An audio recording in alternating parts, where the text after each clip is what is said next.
episode of Coming Up Milhouse, where we don't talk about Milhouse. This is episode 16 of season 4.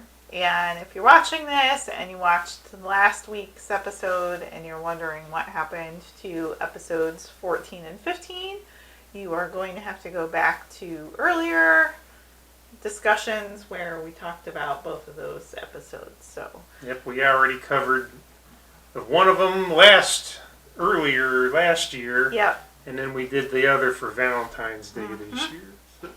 So we skipped a little bit ahead to episode 16, which is called Duffless.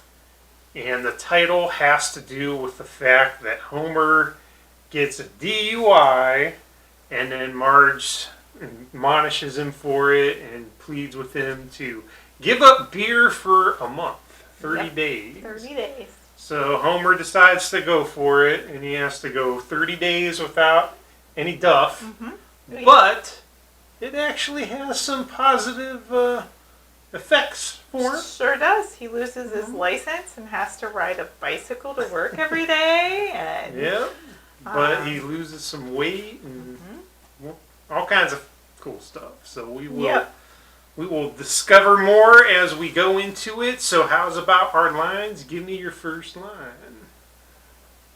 I'm disrupting the learning process and I love it. Can't stop doing the monkey. Yes. So this will likely come up in a bit too, but Bart has a dream at the beginning of the episode and he created the go-go machine where he can shoot a laser at anyone and they will start dancing. And so he gets first prize in his dream for this, and he's making Skinner and Edna Krabappel and all of the teachers at the science fair dance. And so Skinner, who's usually pretty buttoned up and doesn't have any fun in Bart's dream, is having a blast dancing and disrupting the learning process. That is right. That was a very funny way to kick off the episode, I think. Always fun to play against Skinner's uptightness. So. Yes. Alright, so my first line has to do with towards the beginning of the episode, Homer's going to escape from the nuclear power plant and go to the Duff Brewery on a tour. And he's got this note telling him how to do it. Yep. And he's got to disappear into Sector 7B. But while he's going through Sector 7B, this giant spider comes out. And the line is, to overcome the spider's curse, simply quote a Bible verse. Thou shalt not... Oh, and he can't think of what it. He throws a rock and hits the spider and runs away. Knocks the spider out and runs away. He couldn't think of a Bible verse. I know. He couldn't even say, thou shalt not kill. He couldn't even think of that. Finish it. He just said, thou shalt not. Oh. He choked. That was funny. Homer. Alright. What about number 2?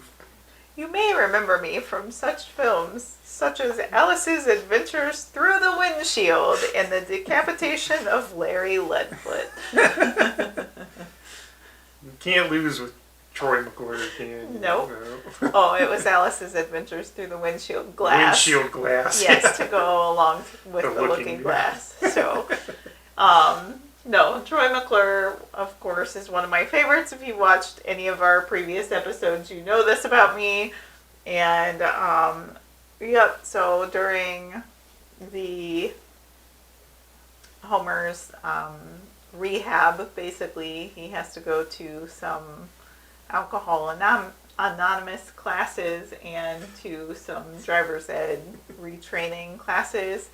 And Wiggum says to everyone in the audience, this might be chilling and it's going to make you rethink some things. And Homer's just kind of cracking up. I personally thought it was kind of funny because I remember in my driver's ed class, we had to watch a video of Larry Leadfoot. And Larry Leadfoot was actually a driver's ed video. And it stuck with me for all these years. But Larry Leadfoot is obviously a speed demon on the road, and it was trying to convince everyone who was watching this video not to speed because he has a bad ending to that video. So the decapitation of Larry Leadfoot, quoted in The Simpsons, kind of made me laugh a lot. So that's what I mean, that hits home, doesn't it? Yep. Oh, man. That was a great part. And of course, Troy McClure, can't go wrong. Right. What about your number 2? My number 2 is, my name is Hans, and alcohol has ruined my life. I'm 31 years old.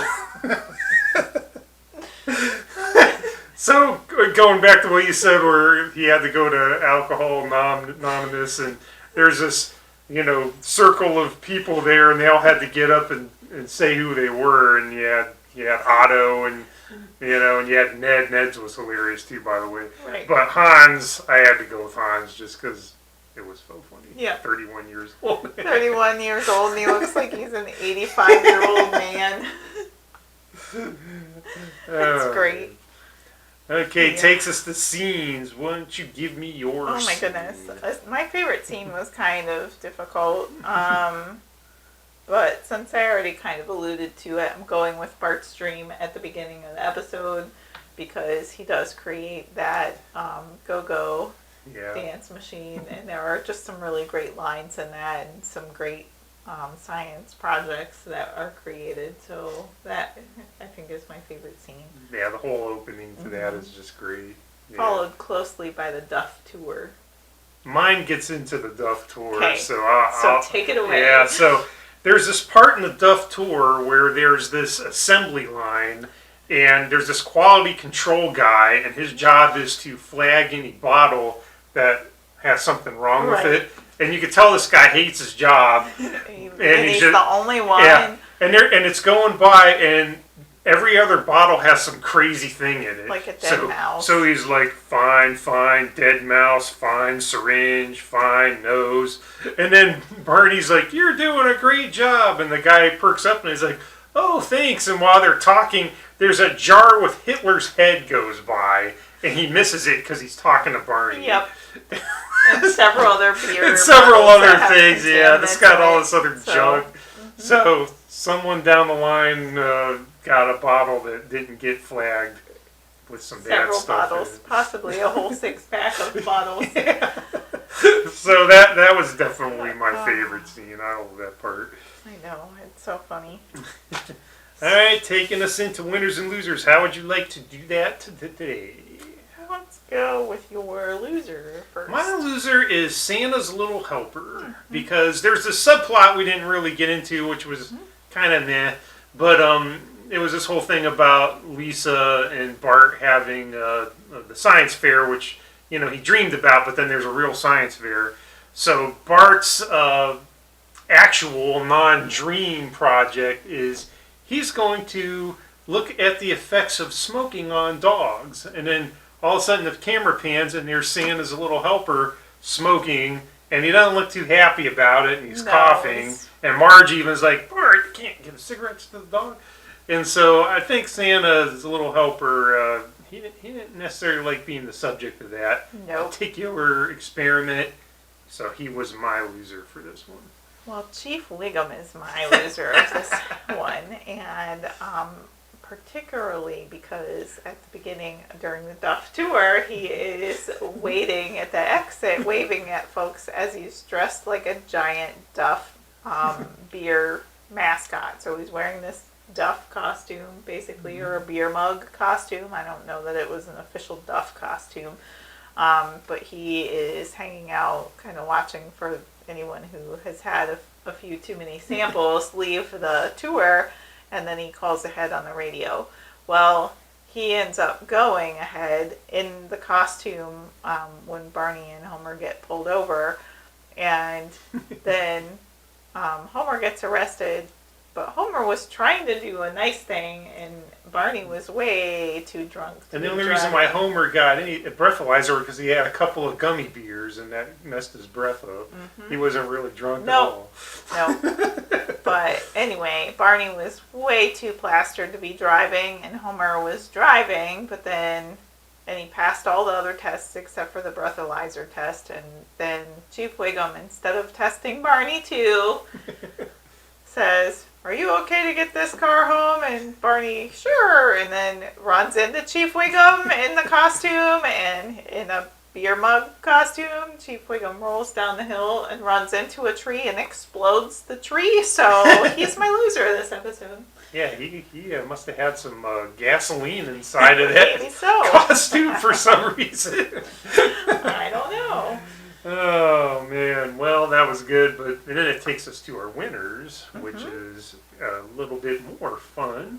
And my winner is everyone at the baseball game that had a beer.